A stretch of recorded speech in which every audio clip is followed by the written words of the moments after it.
السلام عليكم، يا رب تكونوا بخير.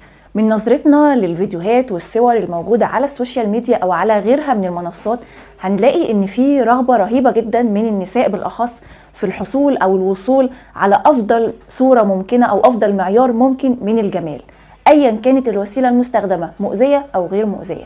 مثلا بتصفحي انستجرام فلقيتي صوره لعاريه ازياء او ممثله مشهوره او اي واحده مشهوره، صورتها اكتسحت الاعجابات والقلوب الافتراضيه والتعليقات وكل الكلام ده بسبب اطلالتها الجديده والميك اب والفستان والاكسسوارات الغاليه جدا. في البدايه هتنبهري من الاطلاله الجذابه اللي انت شايفاها قدامك، لكن بعد كده بيبدا شعور الاحباط او القلق، ويبدا هنا التفكير في فكره هل انا جميله زيها، ويا ترى ايه اللي مخليها بالجاذبيه دي كلها، ويبدا هنا السؤال ايه هي معايير الجمال.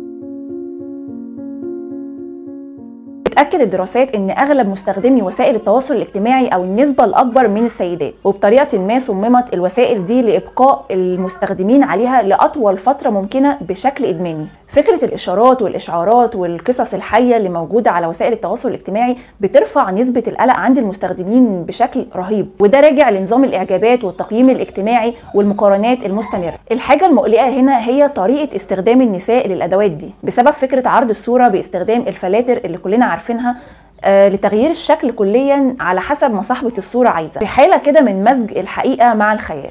ودي حاجة بتكون صورة مغلوطة عند مستخدمات التطبيق أو الفلاتر أو الأدوات دي عن الصورة الواقعية أو الحقيقة الواقعية للجمال، وغيرهم من منتجات التجميل اللي أسعارها عالية بشكل مبالغ فيه. وكل الوسائل دي في النهاية بتوصل لفكرة تنميط شكل الأوجه والأجسام لحد ما فقدت كل امرأة جمالها الخاص بيها. هتلاقي دايما ان السعي للصورة المثالية اللي هي بتحددها عارضات الأزياء، بتحددها الصور اللي انت بتشوفها أو اللي بتظهر دايما باستمرار على وسائل التواصل الاجتماعي، فبقت الملامح المميزة لكل واحدة بتتمحي في ظل محاولة الوصول للجمال أو لمعيار الجمال اللي انت شايفه قدامك. لكن مش بس وسائل التواصل الاجتماعي هي اللي عامله كل القلق ده، لانها بتعتبر شكل من اشكال الهوس بمعايير الجمال الغير واقعيه، واللي طبعا زي ما بنشوف قدامنا في مواقف كتير بتاذي النساء اكتر ما بتفيدهم. فهنلاقي مثلا ان في تطور رهيب حصل في مجال صناعه الجمال، زي البوتوكس اللي بيشيل التجاعيد وبيرجع الشباب وبيحافظ على الشباب الدائم، وكأن مثلا على المرأة ان هي تحبس نفسها في فتره عمريه او فتره زمنيه معينه وما تمرش بباقي اعمارها زي الراجل. ده غير الفيلر اللي بيكبر وبيعالج النحافه وبيوصل الجسم للصوره المثاليه اجتماعيا، يعني الهدف في النهايه هي الحصول على القبول الاجتماعي لحد ما فقدت كل امرأة ملامحها المميزة وجمالها الخاص. هنلاقي الأغرب هنا إن الهدف من كل العمليات اللي احنا اتكلمنا عنها هو زيادة الجاذبية، لكن هل فعلا العمليات دي بتزود الجاذبية؟ مجلة الرابطة الطبية الأمريكية وجدت في دراسة ليها إن جراحات تجميل الوجه مش بالضرورة بتوصل للجاذبية، لكن كل اللي بتعمله هي محاولة منها لتصغير عمر الوجه، لأنه على حسب مسلمة معروفة أو منتشرة إن جاذبية الإنسان بتقل مع التقدم في السن. هنا بقى بتنتشر الهواجس من فكرة ظهور التجاعيد وظهور الشعر الأبيض، فبيبقى في محاولة رهيبة إنهم يأخروا الشيخوخة دي أو التقدم في السن ده لأطول فترة ممكنة عشان يفضلوا او يحافظوا على جاذبيتهم قدام الاشخاص اللي مهتمين بامرهم. لكن زي ما قلنا ان السعي للجمال بالطرق دي مش شرط ان هو يحافظ على الجاذبيه زي ما اكدت الدراسات، لكن هي بتؤدي لصوره مشوهه عن الشباب وبتؤدي الى الاحباط اكتر واليأس وعدم الرضا عن النفس اكتر. غير ان العمليات دي بتؤدي الى التشوه احيانا كتير زي ما بنشوف كتير جدا حوالينا، اكتر ما هي تعالج المشكله او تصلح اي حاجه الانسان شايفها ان هي محتاجه تتغير او تكون افضل في نفسه. غير طبعا ان هي بتمحي آثار عمر كامل عاشته المرأة، يعني كل ده في صالح وهم الجمال الخارق المتخيل. لفهم سر الهوس المبالغ فيه عن الجمال محتاجين نرجع شوية للطريقة أصلا اللي بيتعامل بيها المجتمع مع المرأة. هنلاقي طبعا ان بشكل كبير، وممكن كلامي ده ما يعجبش بعض الناس، ما بيتمش النظر للمرأة على ان هي انسان مستقل او ذات مستقلة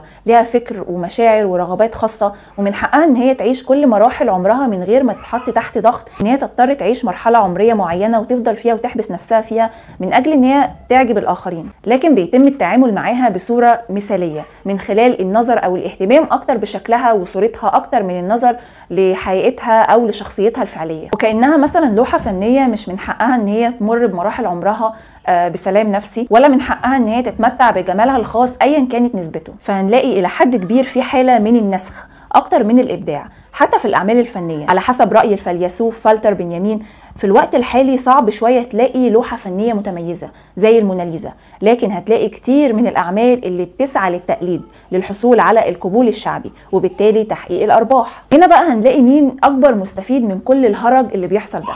المستفيد الأكبر هنا هي الشركات الكبيرة اللي بتسعى للحصول على أرباح أكتر من خلال دفع الناس أو تشجيع النساء بالأخص على إن هي تجري ورا معايير الجمال المعتمدة دوليا. فهنلاقي إن في زيادة لتعزيز فكرة تنميط الجمال وتشجيع النساء أكتر على شراء آخر صيحات الموضة والتسارع للحصول على أفضل ماركات التجميل والابتكارات الطبية والعلمية في مجال جراحة التجميل. وكل ده هدفه هو إظهار المرأة بصورة معينة أو تنميط جمالها.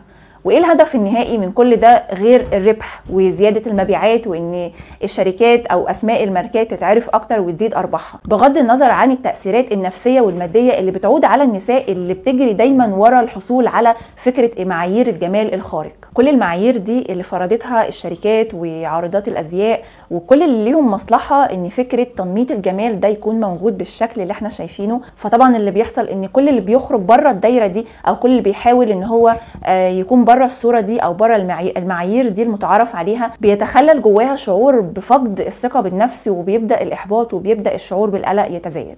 لكن كل واحده مش محتاجه المعايير الخارقه للطبيعه ولا ان هي تجري ورا العمليات ومجال صناعه الجمال اللي بيعرض الشكل والحياه بنسبه كبيره للخطر، وكل ده من اجل تغيير الملامح للمعايير اللي فرضها المجتمع للحصول على القبول في النهايه. لان كل واحده ليها جمالها الخاص وشخصيتها وفكرها وملامحها اللي بتميزها. واحده مش مضطره ان هي تجري ورا معايير خارقه بتؤدي في النهايه لوجود مجموعه من النسخ ومفيش ملامح خاصه ومفيش روح في شكل الانسان اللي هي بتميز شخصيته. فمش لازم خالص ولا احنا مضطرين نمشي ورا معايير خارقه بتأذينا اكتر ما هي بتفيدنا، ولان هي غير واقعيه فهنعيش عمرنا كله بنحاول نوصل لها وفي الاخر مش هنوصل لها لان هي غير واقعيه، ومحاوله الوصول ليها مش هي دي الحاجه اللي هتبسطنا بقدر ما هنحافظ على ملامح شخصيتنا الخاصه.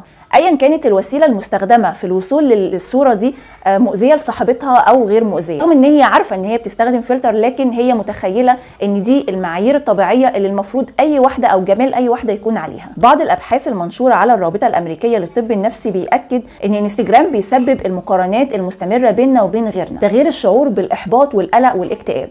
طبعا كل الكلام ده ما ينفيش تماما فكره ان اي واحده من حقها ان هي تهتم بنفسها وتهتم بجمالها وبكل حاجه يخليها تظهر باطلاله كويسه، لكن مش بالطريقه اللي تخلي الانسان يأذي نفسه من اجل الوصول لحاجات غير واقعيه، من اجل الوصول لمعيار بيفيد غيرها اكتر ما بيفيدها هي شخصيا. ودي بتعتبر نفس الفكره اللي عرضتها نعومي وولف في كتابها خرافه الجمال، اللي بتحاول تصور فيه او توضح فيه ازاي ان مفهوم الجمال بيستخدم ضد المراه اكتر ما هو بيستخدم لصالحها. حابه جدا اعرف رايكم عن الموضوع ده، يا ريت تشاركوني برايكم في التعليقات، وما تنسوش لو عجبكم الفيديو تدعموني بلايك وتشتركوا في القناه، وما تنسوش تتاكدوا من تفعيل جرس الاشعارات عشان يوصل لكم كل الفيديوهات الجديده اللي بتنزل على القناه. واشوفكم على خير ان شاء الله في فيديو جديد.